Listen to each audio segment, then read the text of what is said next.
kí lọ bá single girl because wọ́n mọ̀ pé single girl ó máa kó bá wọn single mother ìyàwó ní lọ́ba I can tell you for free ẹ lọ́wọ́ gbogbo ọ̀rọ̀ tí mo ti sọ láti jọ́ tí mo ti sọ̀rọ̀ máa yìí ọ̀rọ̀ mi ò change lórí ọ̀rọ̀ ẹ̀rí abáwọn ìyàwó lè ṣe fídíò meanwhile tó bá ń bá yín sọ̀rọ̀ ó ti mọ gbogbo problem yín àwa bọ́ sórí pulpit ẹ lè rí jẹnẹjá pátákó ríran sára Èkó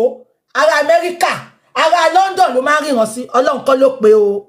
òun ló pera ẹ̀ tẹ bá pé sínsìn ṣe gbọ́ tẹ bá pé sínsìn ó máa lóun ṣe prayer fún wa lórí line gbà yẹn ṣòye ya máa ń wò á ní ìwọ tó fẹ́ kí n gbàdúrà fún ẹ ó yá ẹ lọ donate cement 10 bags tẹ bá ti donate ẹ̀kẹ́ pè mí kò ní gbé fóònù yín mọ́ àwọn people yìí ìgbà tí wọ́n bẹ̀rẹ̀ tí mo fẹ́ máa tú àṣírí ẹ̀ ó bẹ́ẹ̀ mi mo dẹ̀ ti gbọ́ ẹ̀bẹ̀ ó wá lọ bá olórí burúkú Victor Queen ṣe mọ Victor Queen tó máa ń pe àwọn obìnrin tó máa ya fọ́tò wọn tó máa fi tọrọ owó lọ́wọ́ wọn ẹ ti mọ Victor Queen tí mo gbé fídíò ẹ̀ ń gbà kan tó ń bá gẹ́ọ̀ kan ṣe phone sex tó yẹ ọlọ́mọ ó ti yẹ yín ẹ ti mọ Victor Queen àwọn tó lọ pè ń gbà yẹn nìyẹn àwọn Oko Nation no kò ṣe Judy Queen Victor Queen ẹ mọ Victor Queen tó wà ní Amẹ́ríkà Victor Queen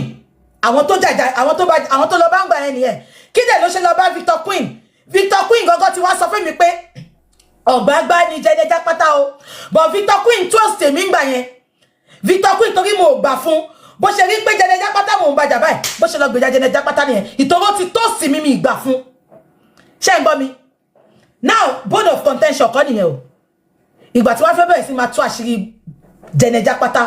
kò sí nǹkan tí ò fi bẹ̀ mí tán ṣùgbọ́n kí lẹ́yìn tí mo ṣe refuse láti má dá lóhùn ipe mo gbọ́dọ̀ sọ̀rọ̀ yìí ẹ bí gbogbo àwọn èèyàn TikTok Instagram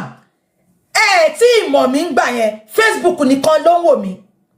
mi ìwá sórí Instagram kò dẹ̀ sí TikTok ṣé ń gbọ́ mi ipe jẹ́dẹ́ jápátá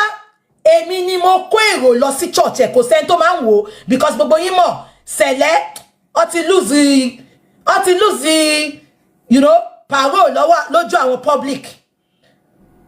ìgbà tẹ́mi ń wò orí íńtánẹ́ẹ̀tì ni mo ti mọ̀ mi mọ́ rí mo kàn wọ́n pé sẹ̀lẹ̀ ọmọ kékeré sẹ̀lẹ̀ tó ń ṣe nǹkan báyìí kò yẹ bí ṣe ń fọ́lù ẹ̀ nìyẹn àṣẹ olórí Facebook ni ó ti ń wo gbogbo wa tipẹ́ ẹ gbọ́ mi ṣá ìgbà tí mo wá fẹ́ tú àṣírí ẹ̀ kò sẹ́ni tí ò lọ bá kọ́ bẹ̀ mí mo ní mo ò lè dákẹ́ mo ní ṣọ́mọ nǹkan tí mo ṣe lè dákẹ́ mo ní because mo kó èrò gan lọ síbẹ̀ tí mo rò pé olóòótọ́ èèyàn ni mo ní tí bá jọra mi tí mo sọ̀rọ̀ àwọn tó wà ń bẹ̀ nǹkan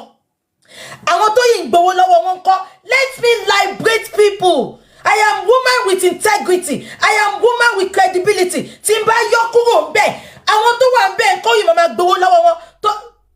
táṣìírí bá wá tú àwọn tó sọ pé kí n má sọ̀rọ̀ àwọn ló máa ní wọ́n jọ ń pín ní o wọ́n jọ ń pín ní o ẹ wò Ìyálájé courtroom ń sìn òun ló ń support Àgbàlá Gabriel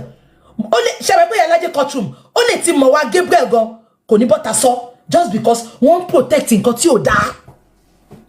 nǹkan tẹ́mi ò ní nìyẹn Ìyálájé courtroom sẹ́ẹ̀ ó lè ti mọ̀ ìwà Gabriel Àgbàlá Gabriel but kò ní bọ́ta sọ ẹ gbọ́ ṣá bí ṣe bẹ̀rẹ̀ sí ní sọ nìyẹn ṣe fẹ́ gbọ́ kò sí ogun tó ń gbé tì mí